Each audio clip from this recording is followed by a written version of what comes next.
Welcome to Samba Samba. Enjoy the video. You start by preparing the vehicle. Do it now.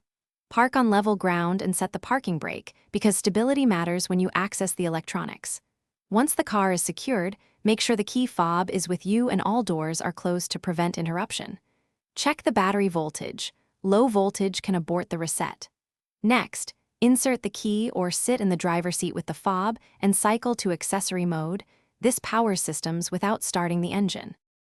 You now access the maintenance menu using the multi-information display controls on the steering wheel.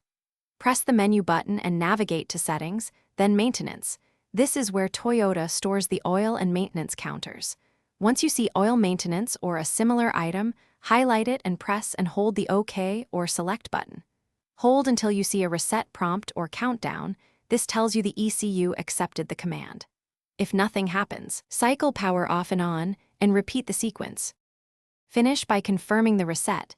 The maintenance light should turn off or the display should show a reset confirmation, often 100% or a zeroed interval. If the indicator remains, perform a full power cycle. Lock the vehicle, wait 30 seconds, unlock, and repeat the reset steps. This clears transient errors. If it still fails, scan the vehicle for stored fault codes or consult a dealer, because a persistent light can indicate a sensor or ECU issue rather than just a reminder flag. Thanks for watching. Consider subscribing if we helped you.